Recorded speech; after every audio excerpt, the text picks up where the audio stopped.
Learning's PG program in Artificial Intelligence and Machine Learning featuring Deep Learning module designed by IIT Bombay faculty has been ranked India's #1 AI program by Analytics India magazine 2019. It offers personalized mentorship from expert and a certificate from the University of Texas at Austin upon completion. Learners also get dedicated career assistance to build their AI careers.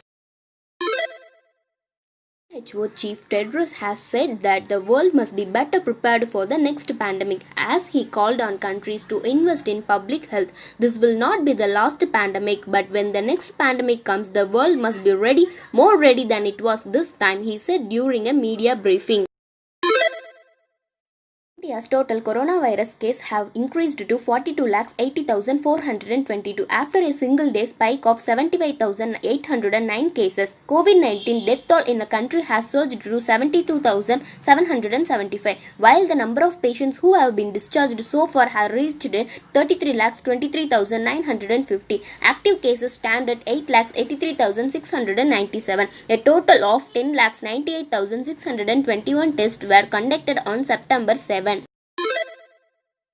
Russian Health Ministry has said that the first batch of the Sputnik V coronavirus vaccine has been released into civil circulation. The vaccine passed the necessary quality test in the laboratories of Russian body responsible for control and supervision of the healthcare system, the ministry said in the statement.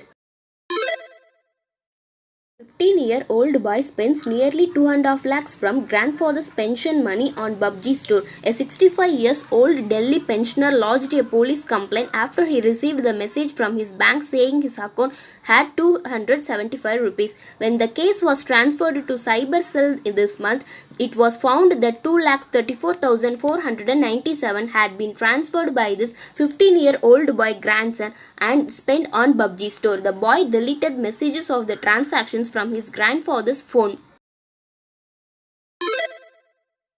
Robots to be deployed in UK care homes to help reduce loneliness. Wheeled robots called Pepper that can hold conversation and learn people's interest will be deployed in some UK care homes after an international trial found they can help reduce anxiety and loneliness. They wouldn't replace human carers but help to fill the lonely periods, researchers said. The robots are culturally competent to initiate conversations and play people's favorite music.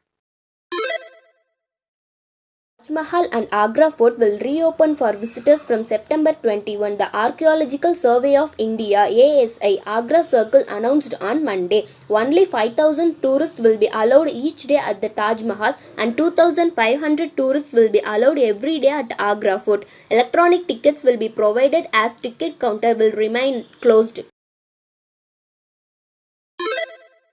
India, Israel and the United States are collaborating for the next generation of emerging technologies, including a 5G communication network, according to U.S. Agency for International Development Deputy Administrator Bonnie. She added that the network should be transparent, interoperable, reliable and secure, and that no nation should dominate this each tech or use it to dominate other nations. Apple has announced that it will open its first floating store in Singapore on September 10th. Entirely surrounded by water, Apple's Marina Bay Sands store has an all-glass dome structure that is fully self-supported, comprising of 114 pieces of glass with only 10 narrow vertical mullions for structural connection. It is Apple's third retail location in Singapore. Australia's competition regulator has announced that it will be examining the extent of competition between Google and Apple's app stores. It added that it will determine if more pricing transparency is needed in Australia's mobile apps market. It will also examine the experience of Australian consumers, developers, suppliers, and others while scrutinizing the mobile app stores. Litzy, child born with short head, was thrown out from house by his parents, is one of the best comedians of all time. Babies cry, but they don't produce tears until they are 1 to 3 months old. Every Christmas, over a million letters are addressed to Santa Claus. Apple co-founder sold his 10% share for $800 in 1976. Today it's worth nearly $60 billion. Thank you for watching. Share this knowledge to your